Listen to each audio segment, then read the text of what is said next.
मेरा नाम जाहिद शेख है और मैं लातूर में रहता हूँ। मैं अपने माँ बाप का इकलौता ही वंश हूँ और मैं अपने माँ बाप का इकलौता लड़का। बचपन में ही मुझे बहुत लाड़ प्यार मिलता था और बाद में भी मुझे इसी लाड़ प्यार ने बहुत बिगाड़ भी दिया था। मेरे माता पिता ने मेरे माँ बाप ने मुझे बहुत खर्चा करके पढ़ाया लिखाया है और मेरे माँ बाप ने अपना पेट काट काट कर मुझे पढ़ाया। मैं अपने माँ बाप का बड़ा ही लाड़ और प्यार का बच्चा था क्योंकि इकलौता होने की वजह से सारा लाड़ प्यार मुझ पर ही निछावर होता था। मैंने 10th पास की, 12th पास की, तब तक मैं एक अच्छा होशियार नौजवान भी हो चुका था और लाड़ प्यार की वजह से थोड़ा सा बिगड़ा हुआ भी। लेकिन मैंने जब कॉलेज पास किया, ग्रेजुएशन भी कर लिया, तो उसके बाद भी मेरी जॉब के मेरी ज़िंदगी में बड़े वांदे रहते थे। यानी कि जॉब मुझे अच्छी मिल नहीं पाती थी। लेकिन अब माँ बाप से दूर आ चुका था और मुझे यहीं पर रहकर पढ़ना भी था, आगे की पढ़ाई भी करनी थी और काम भी करना था और माँ बाप को थोड़े बहुत पैसे भी पहुँचाने थे। अब इतना सारा काम करना और इतने सारे पैसे कमाने और थोड़ा बहुत खर्चा पाने के लिए मुझे कुछ ना कुछ तो करना ही था। इसीलिए मैंने एक चिप्स फैक्ट्री यानी कि चिप्स की फैक्ट्री में सुपरवाइज़र की पोस्ट ज्वाइन कर ली। मुझे वहाँ पर सुपरवाइज़र की नौकरी मिल गई। मेरी शिफ्ट, सुपरवाइजिंग की शिफ्ट जो थी वो रात 11 बजे से शुरू होती थी और सुबह तक चलती थी। अब मुझे बहुत अच्छा वक्त मिल जाया करता था, दिन भर पढ़ने का भी, सोने का भी, और अपने काम से मैं कुछ पैसे भी कमा रहा था और अच्छी तरह से ज़िंदगी चल रही थी। मैं आराम से खाना पीना खाकर ही नौकरी पे चला जाता था। रोज़ मेरा यही मामूल था कि मैं रात भर जॉब करता, फिर आकर सोता, उसके बाद अपनी पढ़ाई करता और फिर जॉब करता। इसी तरह मेरा पढ़ाई और काम दोनों एक साथ अच्छी तरह से चल रहे थे और मैं इनमें बहुत अच्छी तरह से एडजस्ट भी हो चुका था और यहाँ का रहन सहन भी मुझे जम चुका था। लेकिन कहते हैं ना कि जब सब कुछ अच्छा चल रहा हो तब कुछ ना कुछ ऐसा ज़रूर होता है जिससे पूरी ज़िंदगी तहस नहस हो जाती है या उतर पुतर हो जाती है। एक रात की ही बात है कि करीब 1 बजे फैक्ट्री का पावर सिस्टम शॉर्ट हो गया। मेरी नाइट ड्यूटी थी और मैं सुपरवाइज़र था, इसलिए सारा दारोमदार हम पर ही था और मुझे भी सब कुछ देखना पड़ता था। मैंने ये बात अपने कंपनी के ओनर यानी सेठ को बताई तो सेठ ने कहा ठीक है, पावर सिस्टम तो अब रात में ठीक होने से तो रहा और हमारे पास कोई एक्स्ट्रा पावर सिस्टम का ऐसा कोई बैकअप भी नहीं है कि हम उसे वापस से जारी रख सकें। इसलिए सेठ ने कहा कि तुम चारों लोग घर चले जाओ।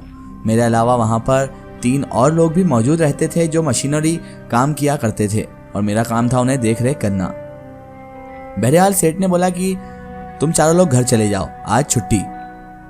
हम चारों ये सुनकर खुश तो हुए, लेकिन मैंने बाद में सोचा कि ये तो हमारे लिए आफत हो गई।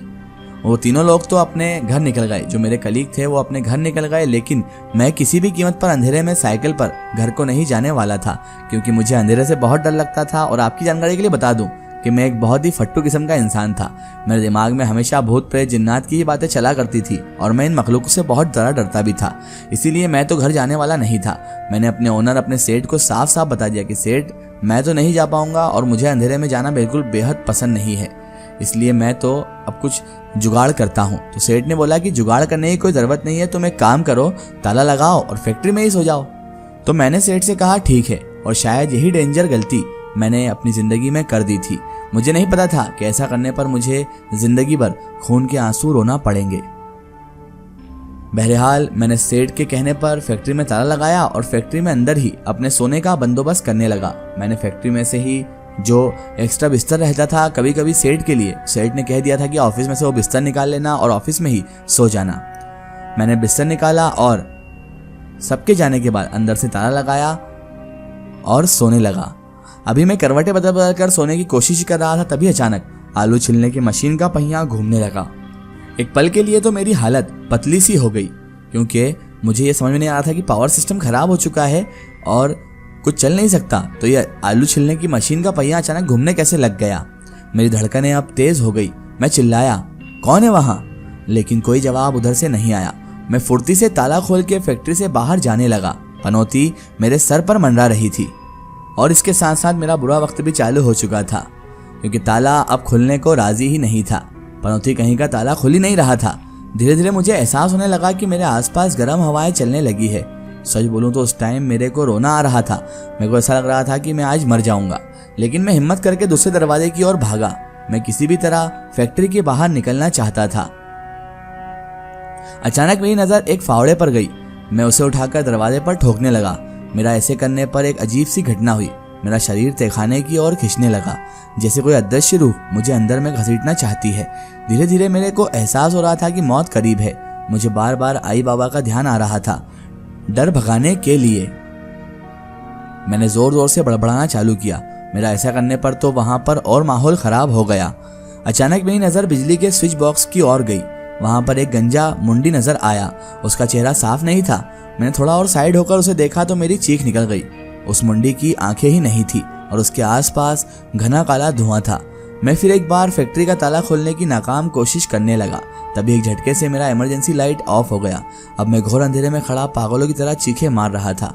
कुछ ही देर में मेरे पैर ठंडे पड़ गए। मैं उसी जगह घुटनों पर बैठ गया। मेरी सांस उखड़ रही थी।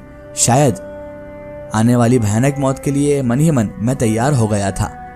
अधमरी सी हालत में मुझे महसूस हुआ कि एक फौलादी पंजे ने मुझे खींचना शुरू किया। उस भयानक रूह की घटिया गंध को याद कर मेरा आज भी उबकियों का मन होता है। मुझे आज भी उबकियां आती है उस बदबू को याद करते। कुछ देर बाद मुझे महसूस हुआ कि मैं ढेर सारी परछाइयों के बीच अधमरा सा पड़ा था। वह सब एक दूसरे की ओर देखकर फुसफुसा रहे थे, जैसे कोई चांडाल का दल शिकार खाने से पहले बातचीत कर रहा हो। मैंने अपनी आंखें मद्दी सी खोली और देखा तो मेरे आसपास बदरूहों का भंडार लगा हुआ था। वो सब मुझे नुकसान पहुंचाने और मुझे मारने की तैयारियां ही कर रहे थे। धीरे धीरे उन सब बदरूहों की, उन सब रूहानी मखलूक की आवाजें तेज होने लगी। मैंने नजर दौड़ाई तो मुझे वही गंजा बिना आंखों वाला घुस्टैल मुंड सामने दिखाई दिया। शायद वो कोई जिन्नात था और बहुत ही बुरा जिन्नात। अचानक उसने अपना गरम खोलता हुआ पंजा आगे बढ़ाया और मुझे दरवाजे की ओर खींचना शुरू किया। इस घटना के बाद मैं अपना होश खो बैठा। जब सुबह हुई तो मैंने देखा कि मैं फैक्ट्री के बाहर मिट्टी पर पड़ा था। मैं अपने हाथ पर भी हिला नहीं पा रहा था। सुबह की शिफ्ट वाले कारीगर आए, तब मुझे अस्पताल लेकर गए।